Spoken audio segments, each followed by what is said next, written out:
Okay, fine. We have started streaming now. बढ़िया। आज हम कोल्ड वॉर पढ़ने वाले। कोल्ड वॉर, क्या किसी को भी आइडिया है इस सब्जेक्ट के बारे में, इस पर्टिकुलर इशू के बारे में? ये है क्या? देखिए, ये ना, अगर मैं इसके बेसिक्स में जाऊँ ना, तो ये आपके रोजमर्रा की जिंदगी में आपको दिखेगा। Cold war is something which you can see in daily life. ये समझ के विचलित मत होइए कि ये तो भाई मुझसे ऐसे पूछ लिया गया है कि अरे मैं कैसे जवाब दूंगा इसका, ये तो इंटरनेशनल रिलेशन के बीच में आता है, मैं कैसे इसे आंसर करूंगा, मैं इससे 4 शब्द कैसे लिखूंगा। Most important thing right now for us is to understand that this is something which happens every day in all spheres of life, but their effect or impact is always negative. इसका कभी positive impact आपको नहीं मिलेगा कि इससे भाई दुनिया में शांति आ जाए, प्यार प्रेम, ये सब नहीं देखने को मिलता आपको। इससे आपको मूलतः से समस्याएं देखने को मिलेंगी, प्रॉब्लम्स देखने को मिलेंगी। Cold war is a very natural thing that happens between people, और क्योंकि सरकारें लोगों से बनती हैं, इस कारण लोगों के साथ भी सेम चीज होती है, सरकारों के साथ भी सेम चीज होती है। सरकारें भी इसे फेस करती हैं। इंटर गवर्नमेंटल एक्टिविटीज में भी हमें देखने को मिलेगी, बाहर भी देखने को मिलेगी। Cold war is nothing but amalgamation of 2 things, prejudice and mistrust. Hindi में बता दूं, किसी व्यक्ति विशेष या किसी संगठन के प्रति जब आप कोई एक विचार या अवधारणा रख लेते हैं और उस अवधारणा के आधार पर आप उनके खिलाफ कुछ ऐसे ओपिनियन जनरेट कर लेते हैं, ऐसे भाव जनरेट कर लेते हैं, ऐसे मत जनरेट कर लेते हैं, जिनके कारण आप में और उस संगठन या उस व्यक्ति विशेष के बीच में अविश्वास पैदा हो जाता है।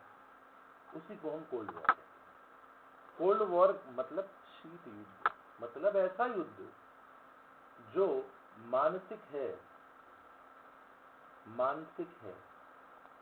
ऐसा युद्ध नहीं है कि आपको सामने देखने को मिलेगा। It is completely psychological. It is something which is evident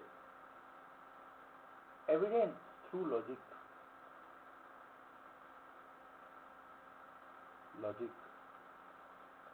आपने अगर लॉजिकली देखा है, ऑब्जर्व करा है, तब आप समझ सकते हो कि this is something which is not good, which is practically a very difficult thing.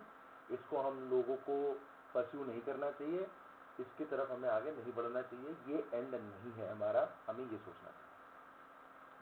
I hope ये क्लैरिटी है अभी आपको। अब क्योंकि ये साइकोलॉजिकल ट्रेट है, ठीक है, इसके रियल वर्ल्ड में जो हमें एग्जाम्पल्स देखने को मिलेंगे, वो हमें कोई एक्टिव कॉन्फ्लिक्ट के नहीं दिखेंगे। किनके बीच में एक्टिव कॉन्फ्लिक्ट? जो मेन पार्टीज इन्वॉल्व है उनके बीच में एक्टिव कॉन्फ्लिक्ट आपको देखने को नहीं मिलेगी। क्यों नहीं मिलेगी? बिकॉज यहाँ पे एथिक्स भी आ जाते हैं, पब्लिक प्रेजेंटेशन भी आ जाती है, एथिक्स भी आते हैं, पब्लिक प्रेजेंटेशन भी आती है, मतलब दुनिया के सामने आपकी क्या राय बन रही है वो भी बहुत इंपॉर्टेंट है। इसको आप इमेज भी कह सकते हैं, आपकी इमेज क्या है। तो ये ना हमेशा एक प्रॉक्सी कॉन्फ्लिक्ट होगी कि इसमें से जो भी इसका अंत निकलेगा वो इन मेन पार्टीज जो इन्वॉल्व होंगी उस पर कोई असर खास पड़ने वाला नहीं। किस पर असर पड़ेगा? उन ग्रुप्स पर असर पड़ेगा जो या तो इनके बहकावे में आ रहे हैं, पार्टीज के बहकावे में आ रहे हैं, या तो इसका एक बहुत छोटा सा एग्जांपल मैं आपको देता हूँ। जब आप बचपन में दोस्त बनाते थे, बेस्ट फ्रेंड बनाते थे और बहुत अच्छे दोस्त बनाते थे, कभी कभार ऐसा भी ऐसी भी स्थिति पैदा होती थी कि ग्रुप तो 3 दोस्तों का है ना।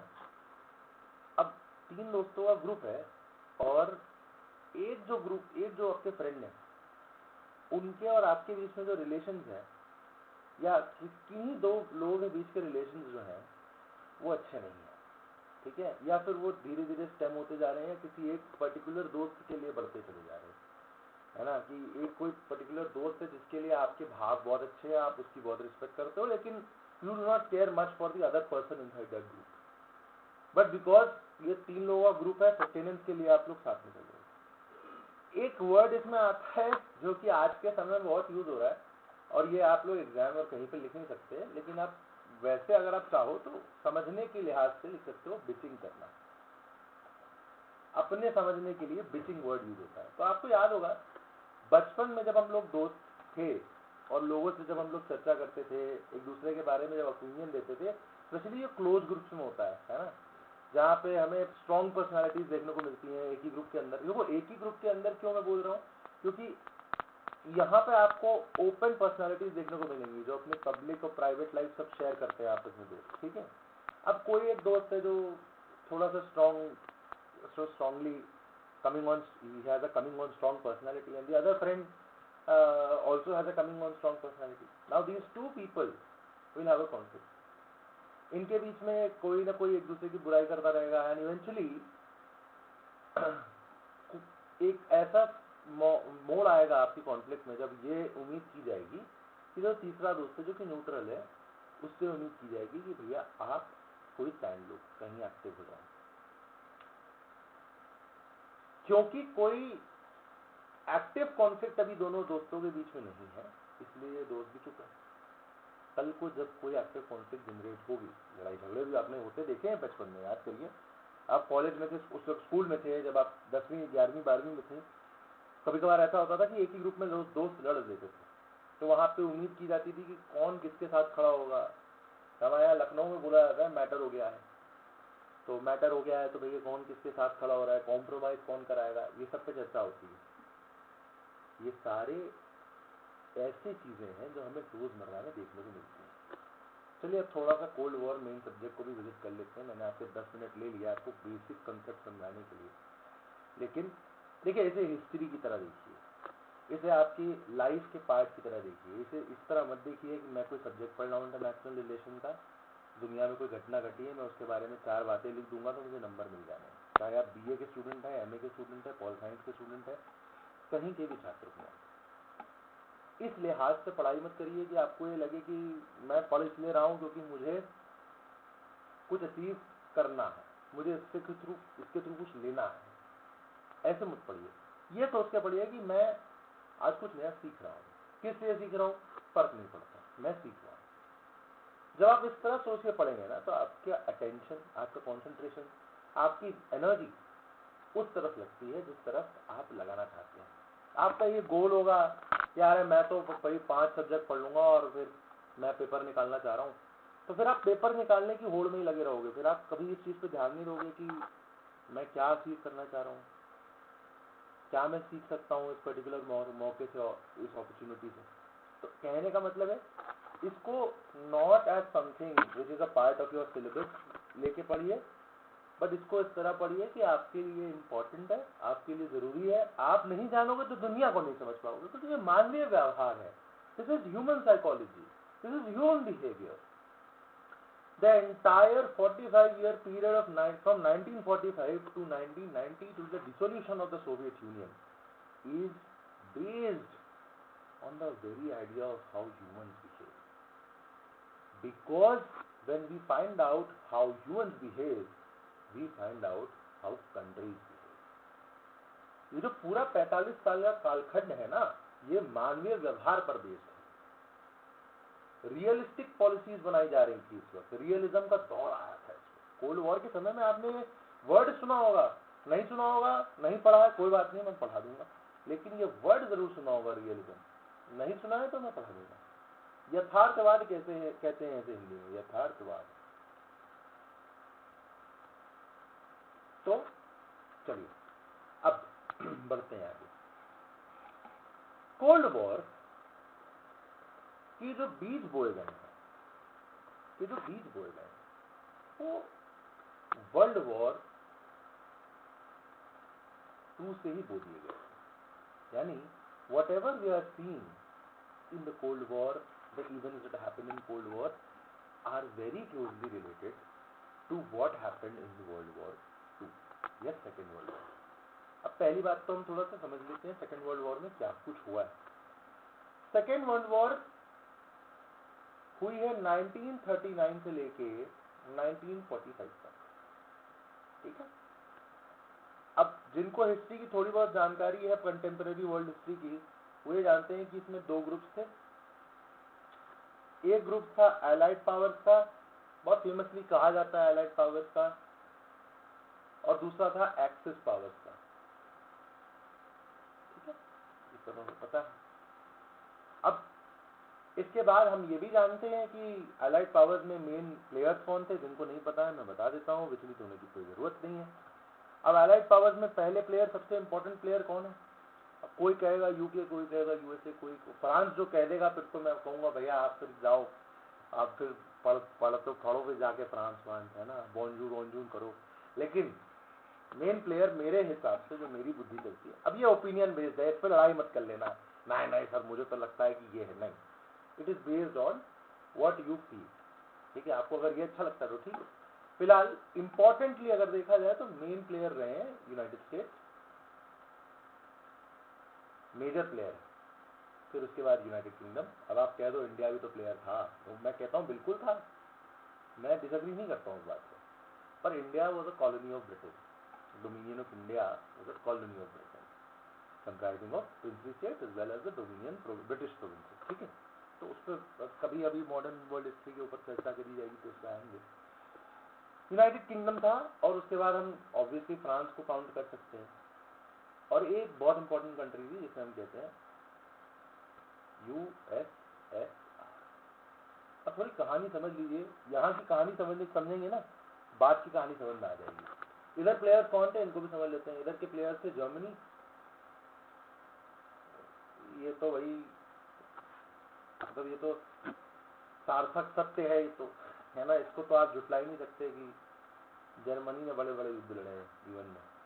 उसके बाद आपकी इटली आती है, ये ठीक है, चलिए कोई बात नहीं, मैं कोई ओपिनियन नहीं दूंगा।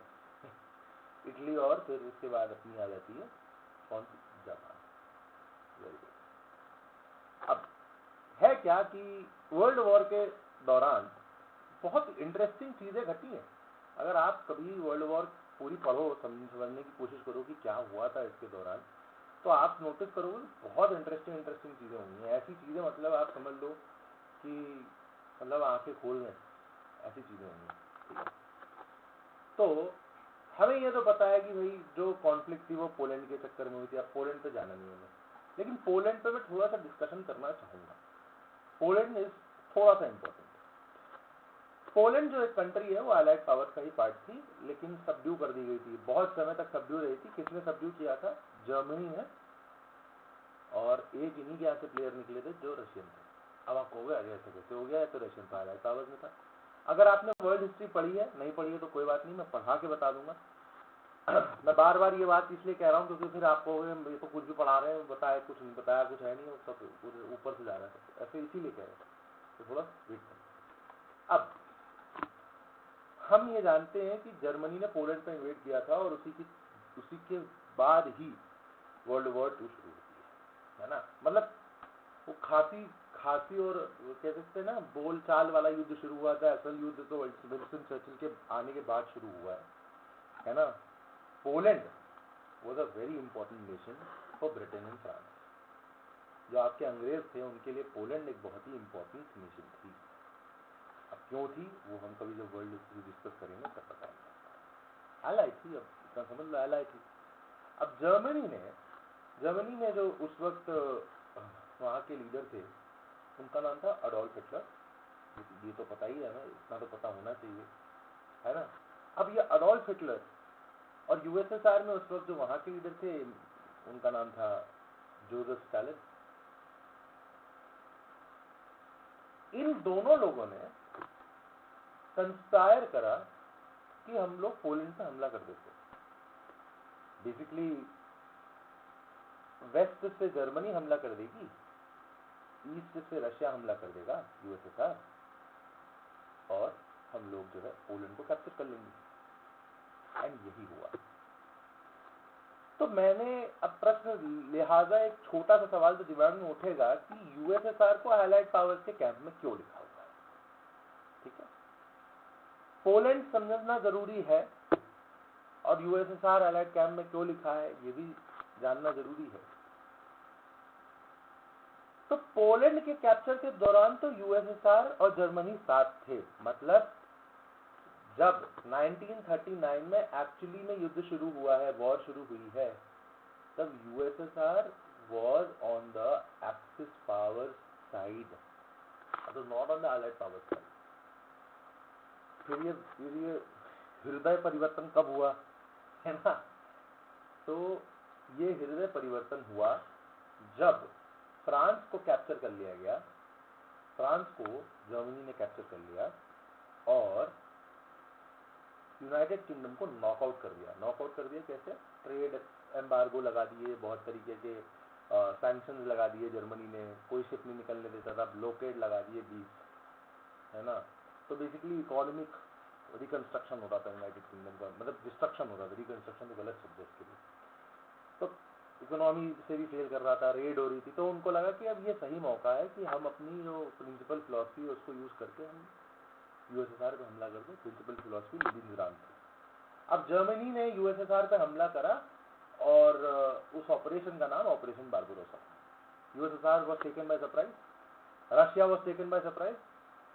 ऐसे रैंडमली कोई भी हमला कर देगा हम पे, ऐसी कोई बात होती है? तो गलत बात थी एकदम, हमला कर दिया। इस अटैक के बाद भाई साहब, इस अटैक के बाद हिस्ट्री बदली है। इस अटैक के बाद जर्मनी का, मैं कह सकता हूं ये जर्मनी का बिगेस्ट ब्लंडर रहा है वर्ल्ड वॉर 2 के दौरान, जिसे हम कह सकते हैं हिस्टोरिकल ब्लंडर है। आप पूरी हिस्ट्री का कोर्स पलट गया इस अटैक के बाद, क्योंकि उन्होंने अपने एलाय को ही अपना दुश्मन बना लिया। जो उनके एक बहुत स्ट्रॉन्ग एलाय थे यूएसएसआर, उसको दुश्मन बना लिया। यूएसएसआर ने फाइट बैक करा और फिर इवेंचुअली जर्मनी को वापस थ्रू आउट कर यूएसएसआर ने एलाइड पावर्स को ज्वाइन कर लिया। फिर इवेंचुअली जर्मनी, इटली, जापान को डिफीट कर दिया गया। पर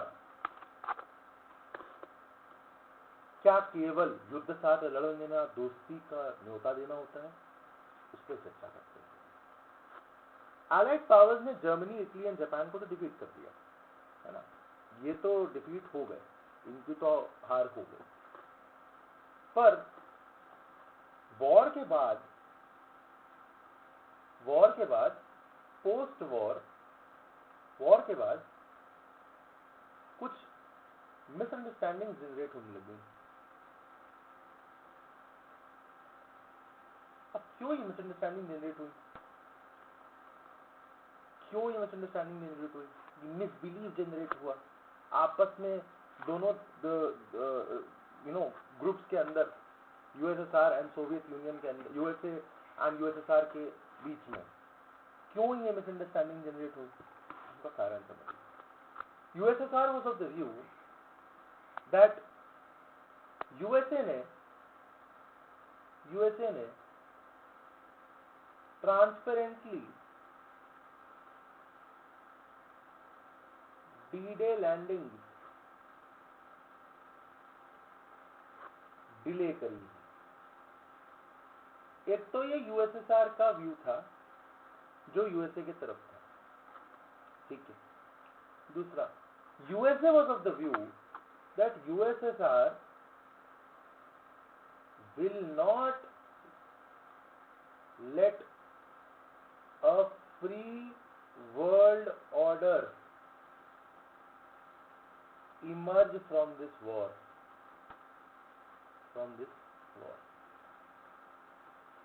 ये यूएसए का व्यू था, ठीक है। तीसरा इंपॉर्टेंट, ये बहुत इंपॉर्टेंट है, इसको मार्क कर लेना भैया, ये इंपॉर्टेंट है। कहानी समझोगे तो भाई देखो, कॉन्टेक्स्ट समझोगे तो टेक्स्ट समझ में आएगा, सिंपल बात है।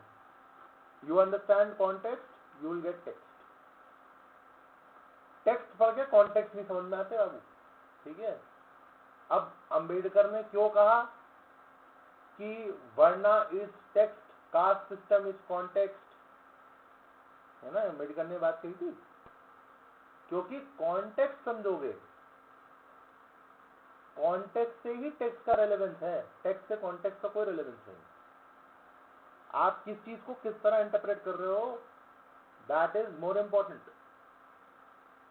कोई चीज कैसी लिखी है, that is not more important, how it is playing out in the real world, that is more important. ठीक है, तो तीसरा मोस्ट इंपॉर्टेंट पॉइंट ये है कि यूएसए ने इस पूरे world war, second world war के दौरान एक इनिशिएटिव चलाया था जिसे कहते हैं मैनहट्टन प्रोजेक्ट।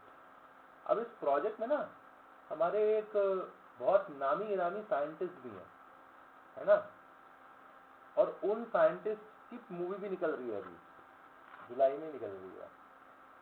क्या नाम है उनका? ओपेनहाइमर।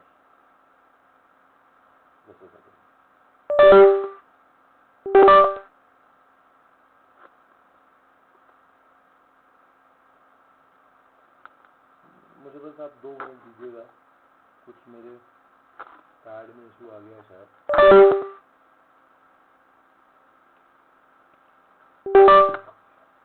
हाँ, कौन सी मूवी निकल रही है? ओपेनहाइमर। किस पे है? ओपेनहाइमर पे है। ओपेनहाइमर। अच्छा, वापस मैनहट्टन प्रोजेक्ट पे आते हैं। तो इस मैनहट्टन प्रोजेक्ट के बारे में जो जानकारी थी ना, वो केवल यूएसए तो बना ही रहा था, कनाडा और यूके को।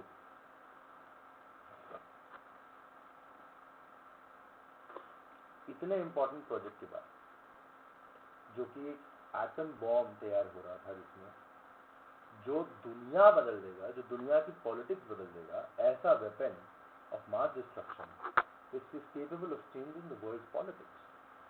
It was not discussed with an essential ally like the USSR. The USSR was growing suspicious of US plans. कि क्या प्लान कर रहा है यूनाइटेड स्टेट्स?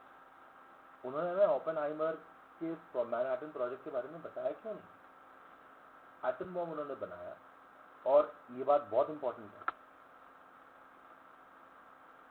आपके जो बॉम्ब गिरे हैं, एक 6 अगस्त को गिरा है और एक 9 अगस्त को गिरा है। हिरोशिमा और नागासाकी, जो जापान के मुख्य शहर थे, इन शहरों पे जो बॉम्ब गिरे हैं, ये 6 और 9 अगस्त पे गिरे हैं। उस समय जो अमेरिका के प्रेसिडेंट थे,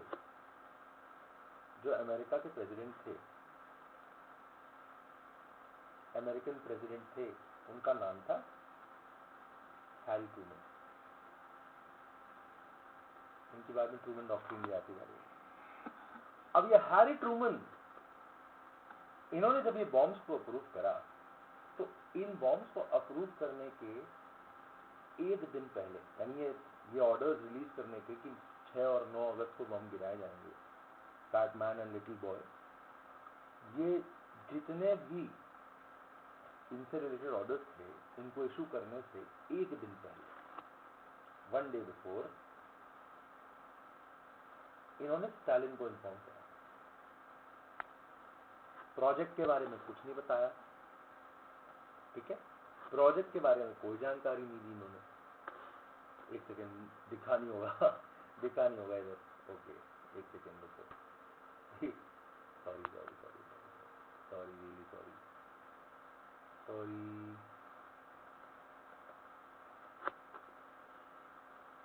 ये देखो, ये दिख रहा है अभी, first day, 1 day before Stalin. तो स्टालिन को एक दिन पहले इन्फॉर्म करा गया कि हमारे पास एक बॉम्ब है, ठीक है। स्टालिन को इन्फॉर्म करा गया एक दिन पहले कि भाई साहब, हमारे पास एक बॉम्ब है, जिसको अगर हम गिरा देंगे तो ये वॉर जो है ना, इसको हम डिले कर सकते, जल्दी खत्म कर सकते हैं और जापान सरेंडर कर सकते हैं। स्टालिन वैसे भी एक बहुत ही ज्यादा, मतलब हम कह सकते हैं, he was not a very trusting person. He was very, we can say that he was very paranoid about the things that the US was doing at that time. Because of all the things that happened, D-Day landing delay हो गई है ना, और United states का जो discussion था Europe में, किस तरीके की पॉलिटिक्स जनरेट होगी, किस तरीके की बातें हो रही थी उस समय, उन पर उनके थोड़े व्यूज मैच नहीं कर रहे थे, है ना। स्पेशली अब ये वॉर खत्म करने के लिए जो ट्रूमन ने आइडिया लाया, इस आइडिया से स्टालिन को कोई दिक्कत नहीं थी। Stalin only had a problem that why was not USSR informed, why was USSR not informed when USSR is a very important and close ally of United States, because United States says that USSR is an important ally. नहीं बताया, ठीक है। अब जब ये चीज नहीं बताई गई और ये काम हो गया, ठीक है, तो जैसे तैसे करके ये जो बात थी, ये स्टालिन और जो भी हमारा communist party of Soviet union का पॉलिट ब्यूरो था, उनके दिमाग में ये बात बैठी कि this is against balance of power, this is something which can drastically change the political road map, Jio political strategic road map हमारा बदल सकते हैं ये लोग, and this is against balance of power, and in fact balance of power को तो ये बाहर ही थ्रो कर देता है। चलिए, इसके बाद जो पांचवी बात है दोनों देशों के बीच में मिसट्रस्ट की, अगर हम बात करें, वो है इमरजेंस एंड ओरिजिन। अब America is a capitalist country, हम ये तो भाई मानते हैं, यहाँ पे अमेरिकन ड्रीम करके एक बात चलती है ना, and this dream is based in the idea of liberalism and capitalism. अब वहीं यूएसएसआर जो एक संघ, सोवियत संघ जो था, उसका पूरा विचार ही डिफरेंट था। वो बिलीव करते थे कम्युनिस्ट यूटोपिया में,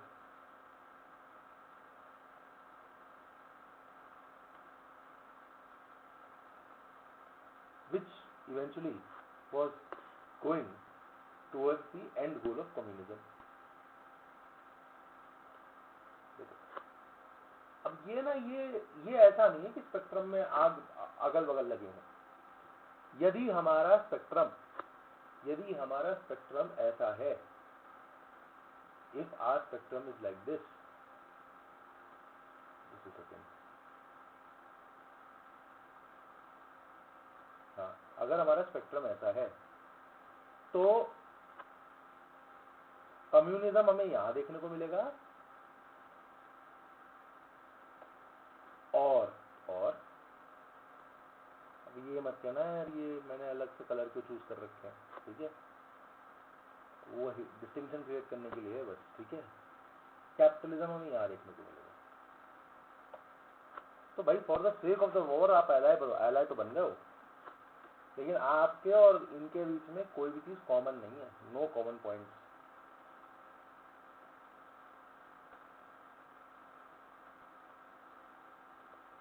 ठीक है। एक तो ये बात होगी। अब इतनी बातें तो समझ में आ रही होंगी, ये कुछ इंपॉर्टेंट हिस्टोरिकल फैक्टर्स हमने आपको बताए हैं, ठीक है। अब चलो वापस आ जाओ, सॉरी इधर वापस आ जाओ। अब थोड़ा सा चीजों को थोड़ा सा प्रैक्टिकली देखने की कोशिश करेंगे। क्या इससे ये एस्टैब्लिश हो सकता है, और ये सेशन बस आज इतना ही, थोड़ा सा लंबा चलेगा, इसके बाद हम नीटो पे आएंगे और उसके बाद जो चीजें होंगी उस पर आएंगे, फिर खत्म करेंगे। आज हम खत्म कर देंगे। पार्ट 2 की जो क्लासेस होंगी उनके बारे में मैं आपको डिस्क्रिप्शन में नोटिफाई कर दूंगा, जो लोग इंटरेस्टेड होंगे वो लोग डिस्क्रिप्शन से क्लासेस के बारे में अपडेट ले सकते हैं। और आपको अगर इंटरेस्ट है किसी सब्जेक्ट पे और आप चाह रहे हैं कि मैं उस पर कोई वीडियो बना के डालूँ तो मुझे प्लीज बताइएगा। फिलहाल चलिए, अब क्या है ना, कहानी कुछ ऐसी है कि घर जैसी है, ठीक है। ये बात लाइन याद रखिएगा, जिंदगी में कुछ भी देखोगे दुनिया में हो रहा है वो घर में भी होता है, ठीक है, अब समझो। पर घर में थोड़े भाव हैं, प्रेम है ना, सदस्यता है ना, और अच्छी बातें हैं, अच्छे फीलिंग्स हैं। ये सब चीजें अमूमन आपको देखने को बहुत कम मिलती हैं अंतर्राष्ट्रीय स्तर पर, ठीक है। चलिए, let's move forward and understand the basic idea behind cold war. क्या हुआ, क्यों हुआ। देखो होता क्या है, there are two parties, that is A and दो पार्टी।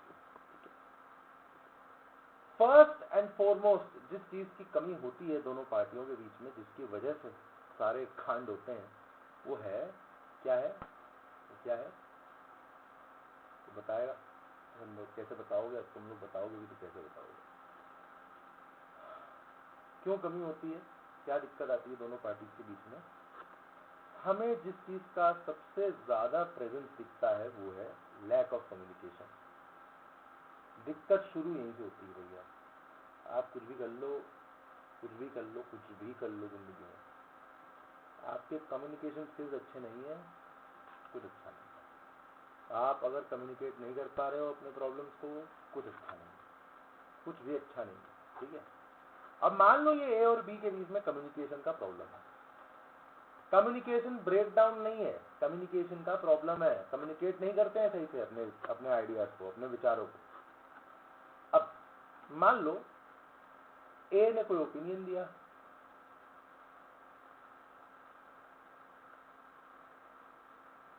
ठीक है, या ओपिनियन हटा लो, ओपिनियन वर्ड ही हटा देता हूं मैं, एक्शन पे भी हम लोग एक्शन पे विश्वास रखते हैं। ए ने कोई एक्शन लिया, ठीक है, बेस्ड ऑन दैट एक्शन, उस एक्शन को देखा। अब मुझे एक बात बताओ, सिंपल सी, दिमाग में अपने लॉजिक लगाना थोड़ा। जब हमारे पास किसी एक इंसान, व्यक्ति, संगठन, कुछ भी कह लो, कुछ भी संस्था, हमें उनसे हमारी जो कम्युनिकेशन होती है वो ज्यादा अच्छी नहीं है, जब वो कोई एक्शन करेंगे तो क्या हम उनके उस एक्शन को पूरी तरह समझ पाएंगे, पूरी तरह उसे एनालाइज कर पाएंगे? हम लेकिन करना तो चाहेंगे कि हम पूरी तरह एनालाइज करें। अगर एक इम्पोर्टेंट है तो करना तो चाहेंगे कि भैया क्या मतलब है इनका, इन्होंने ऐसी बात कही है तो क्यों कही है। अब वहां पर ना हम लैक ऑफ कम्युनिकेशन की वजह से जो हमारे पास इनके बारे में ओपिनियन फॉर्म होंगे, बी के पास ए को लेके जो ओपिनियन होंगे, उनके बेसिस पे बी कुछ कंक्लूजन निकालना शुरू करेगा for the action that is being taken. समझो, फॉर एग्जाम्पल, इसका छोटा सा एग्जाम्पल दो। अरुण नाम का एक लड़का है और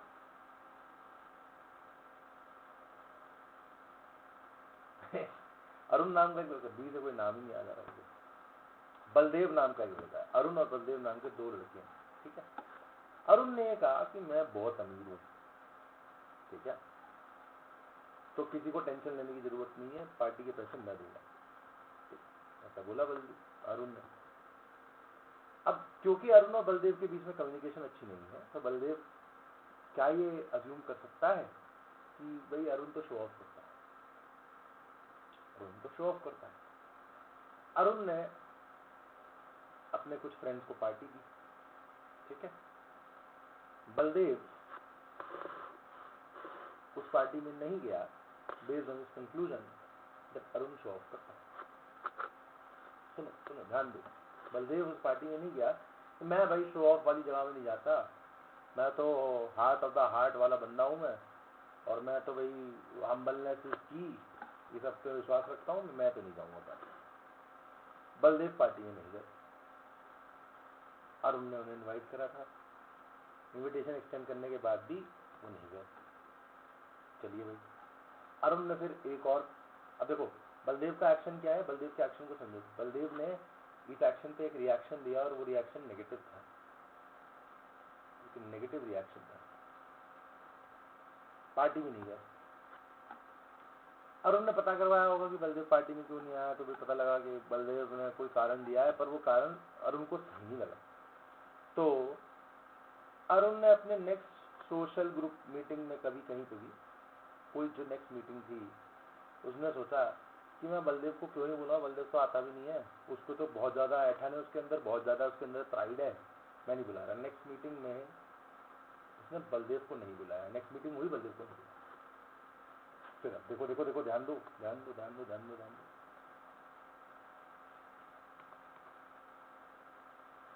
जब बलदेव को नहीं बुलाया तो बलदेव ने फिर से इस इंफॉर्मेशन को लिया कोई कंक्लूजन निकाला?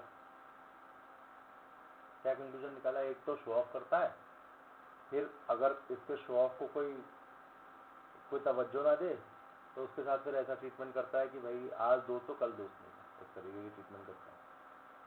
तो बलदेव ने बुलाया नहीं, बलदेव ने इंस्टेड उसके बारे में कुछ गलत कहना शुरू कर दिया, या किसी से कुछ कह दिया कि मेरे को ना बुलाया कोई फर्क नहीं पड़ता, कौन सा बहुत बड़ा भारी आदमी है, अमीर बाप की औलाद है, इस तरह से बात करना शुरू कर दी। अब आप देखो क्या है, अब बलदेव ने उनके पीछे उनकी थोड़ी सी बिचिंग कर दी। बिचिंग शब्द का मैं प्रयोग कर रहा हूँ, आप लोग मत लिखना, बिचिंग कर दी। अब यहाँ पे फिर से तू मैंने वाली बात हो गई, बिचिंग कर दी बलदेव ने और उनकी बिचिंग कर दी। किसी उड़ते उड़ते खबर आ गई और उनको कि बलदेव ने अरुण के बारे में ऐसा बोला है। अरुण ने अपने दोस्तों को बताया, क्या बताया कि बलदेव ने मेरे बारे में ऐसी ऐसी बात करी है, अब्यूजिव लैंग्वेज का प्रयोग करा है, अनपार्लियामेंट्री लैंग्वेज का यूज किया गया है मेरे खिलाफ। तो इस बात को लेके उसके दोस्तों ने बोला हो, उसके दोस्तों ने बोला हो ये तो भाई गलत बात है, ऐसे नहीं करना चाहिए था बलदेव को, ठीक है। ध्यान दो ध्यान दो ध्यान दो ध्यान दो। कुछ दोस्तों ने बलदेव से बात करना बंद कर दिया। जो बलदेव को पता चला कि अरे वाह मेरे तो दोस्त डिस्टेंट हो रहे हैं, बलदेव ने कहा जरूर इसके पीछे अरुण होगा। ठीक है। तो बलदेव ने अपने दोस्तों को बताया, तुमको बताया मेरे से दोस्तों ने बात करना बंद कर दी है जो अरुण के दोस्त हैं। तो उन्होंने कहा अच्छा ऐसी बात है क्या, चल भाई तेरे लिए मैं उनसे भी बात करना बंद कर दूंगा, ठीक है। उनने भी बोला हो, ऐसे कैसे, आप समझो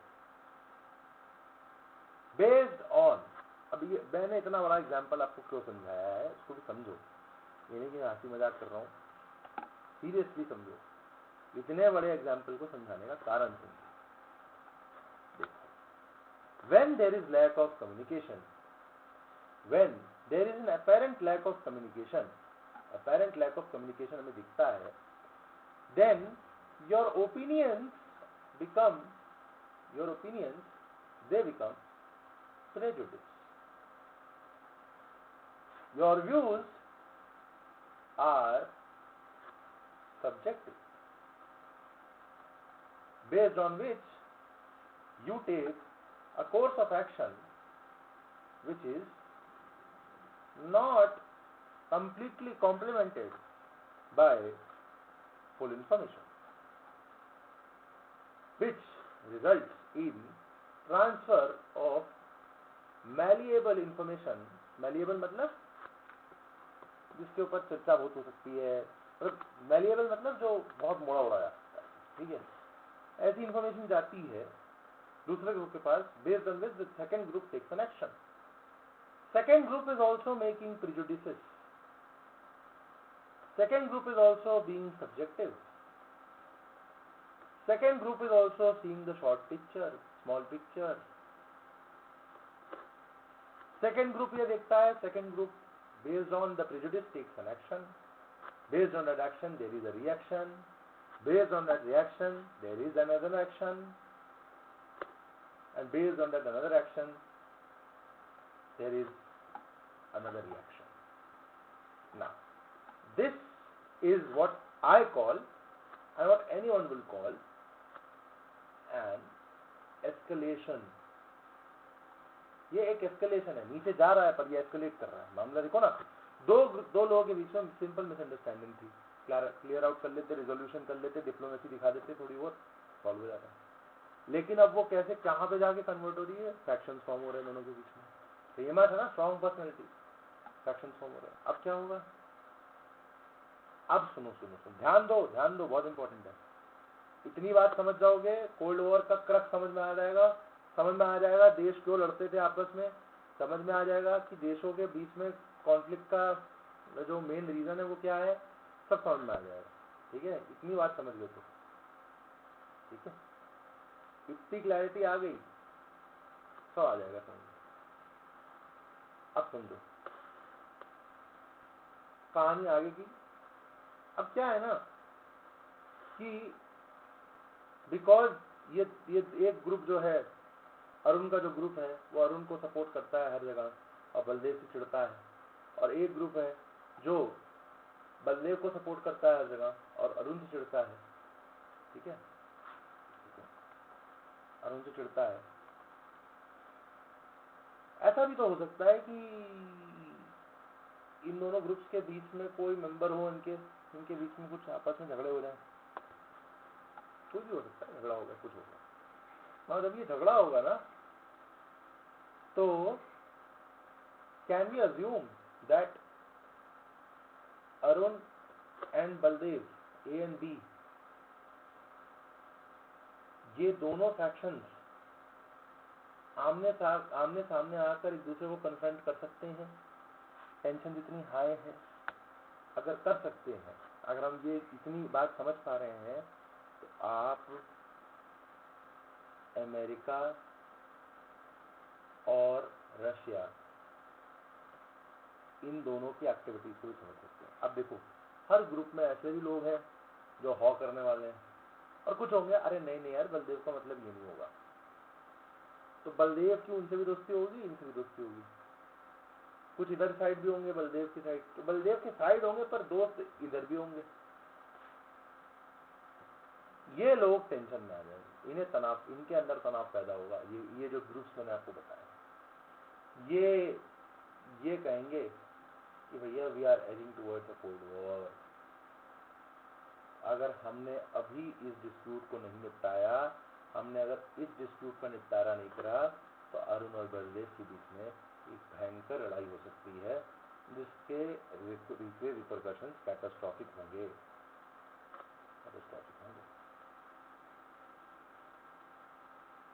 ये है कोल्ड वॉर। अब इतनी बात आपको समझ में आ गई है, तो हम वापस से वहां चलते हैं जहां पे हम रीजन पढ़ रहे थे कि क्यों ये suspicion, mutual suspicion, misunderstanding generate हुई है ना। 1945 में हम जानते हैं यूएन बनता है। ठीक, रुक जाओ थोड़ा क्लास के लिए, समझ रहे हैं कि लंबी हो रही है क्लास, लेकिन थोड़ा रुक जाओ। 1945 में यूएन बनता है। अब 1945 में यूएन बनने के बाद कम्युनिटी सीटें मिल जाती हैं, सिक्योरिटी काउंसिल बन जाती, सब बन जाता है। यूएसए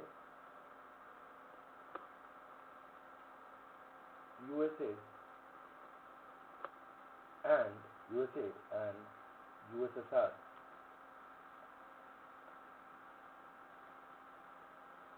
ये बहुत क्लोजली एक दूसरे से जुड़ जाते हैं। कहां पर? जर्मनी में जुड़ जाते हैं। उसका मतलब ये नहीं है कि अरे दोस्त बन गए, नहीं, दोस्त बनने का मतलब नहीं है ये, मतलब एक दूसरे के बिल्कुल अगल बगल आ जाते हैं। कहा? यूरोप में। यूरोप में भी कहा? जर्मनी में।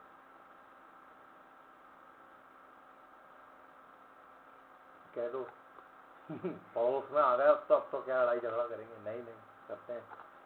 अब जर्मनी में आ गए, अब जर्मनी में ये लोग आए, तो यहाँ पे जर्मनी का डिवीजन किया गया, क्योंकि वहां पे सरकार बनानी थी दोबारा। अब जर्मनी में जो डिवीजन किया गया उसको दो भाग में बांट दिया गया। ऐसे आप ऐसे समझ लो, रफ मैप में ड्रॉ कर रहा हूँ जर्मनी का आपके लिए। अज्यूम कर लो कि मैं जो बना रहा हूँ सही बना रहा हूँ। ऐसा कुछ मैप है जर्मनी का। इसको इन्होंने बीच से डिवाइड किया ऐसे। ठीक, यहाँ कहीं पे जर्मनी की कैपिटल पड़ती थी बर्लिन, इतनी बड़ी नहीं है लेकिन अज्यूम कर लो बड़ी है। चलो, इतनी बड़ी कैपिटल थी जर्मनी की बर्लिन, ये बर्लिन से थी, ये जर्मनी, ये बर्लिन से। इस साइड की जर्मनी जो थी, western Germany, that was made part of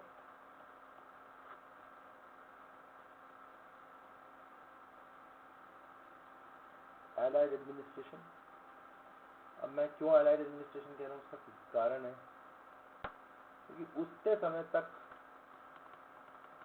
allied नहीं, आप मैं कहते यूएस एंड एलाइज का एडमिनिस्ट्रेशन रहा है यहाँ पे। ठीक है, मैं वैसे एलाइज की बात कर रहा हूँ। और इस साइड की जो जर्मनी थी,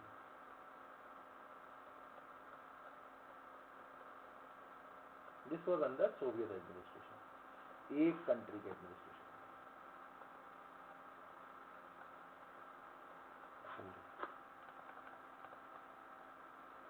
ईस्ट और वेस्ट जर्मनी तो है ही है। एक आपका देख रहे होगे, सोच रहे होगे कि मैंने यहाँ लाइन क्यों नहीं बनाई, मैं यहाँ भी तो लाइन बना सकता हूँ। मैंने यहाँ लाइन इसलिए नहीं बनाई क्योंकि इसको भी बांटा गया है। ये जो बर्लिन सिटी है, इसको भी दो पार्ट्स में बांटा गया था। एक्चुअली बांटा ऐसे दो पार्ट से ज्यादा में गया था। एक इंग्लिश सेक्टर निकाला, माफ करना, एक यहाँ पे इंग्लिश सेक्टर निकाला गया था, एक अमेरिकन सेक्टर निकाला गया था, एक फ्रेंच सेक्टर निकाला गया था। बर्लिन सिटी के लिए मैं बात कर रहा हूँ, ठीक है। और इस तरफ ये पूरा जो एरिया था, ये पूरा रशियन सेक्टर है, यूएसएसआर का। तो आप समझो, जर्मनी तो बटा ही बटा, जर्मनी की जो कैपिटल थी उसको भी दो पार्ट में बांटा गया, पर Germany capital was behind Soviet line. ये बात बहुत इंपॉर्टेंट है। तो सेकंड पार्ट में जो भी हम डिस्कशन करेंगे वो यहीं के होंगे, इसी साइड के होंगे, यहीं इसी एरिया के होंगे। यहीं से आपकी कोल्ड वॉर अपने फॉर्मेटिव स्टेजेस में पहुंचना शुरू होती है। यहीं से हम जो यूएस और यूएसएसआर के मेन की इश्यूज को देखेंगे, और यहीं से हम समझना शुरू करेंगे। जैसे यूएस एक प्लान लाता है जिसे हम लोग कहते हैं मार्शल प्लान, उसी के रिस्पॉन्स में यूएसएसआर एक प्लान लाता है जिसे हम लोग कहते हैं मोलोटोव प्लान। उसके बाद नेटो बनता है। नेटो बनने के बाद कुछ बहुत बड़ी घटना हो जाती है, जिसके बाद वार्सो पैक्ट बनता है। तो ये सब पढ़ेंगे अपने नेक्स्ट सेशन में।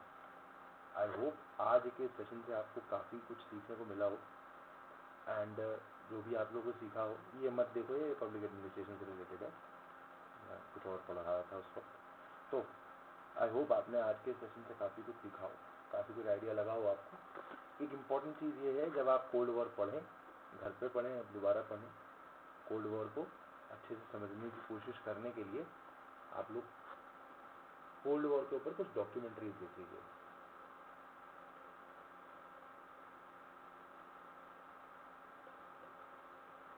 ये बहुत हेल्पफुल होती हैं समझने के लिए, इंटरेस्ट जनरेट करती हैं आपका। बाकी आपकी मर्जी है, जो देखना है देखो, मैं तो आपकी हित में सोचता हूँ, ठीक है। चलिए, आई होप आज की क्लास आपको पसंद आई हो, आपको अच्छी लगी हो। नेक्स्ट क्लास कोल्ड वॉर की जो होगी, मैं उसके लिए आपको, आप अभी डिस्क्रिप्शन देख लीजिएगा, जब मैं डिस्क्रिप्शन अपडेट करूँगा थोड़ी देर में, अगर लाइव, अभी तो लाइव क्लास चल रही है, इसके बाद मैं डिस्क्रिप्शन अपडेट करूँगा, तो आप लोग डिस्क्रिप्शन देख लीजिएगा। अगर आपको अच्छा लगा हो क्लास तो मेरे चैनल को सब्सक्राइब करिए और मुझे फॉलो करिए, लाइक करिए, कमेंट करिए, जो जो चीज़ें अच्छी लगी, कुछ आपको लगे कि मैं इम्प्रूव कर सकता हूँ, उसको भी बात करिए, ठीक है। Thank you so much, and I hope everyone has a nice day. जय हिंद, जय भारत, बाय बाय।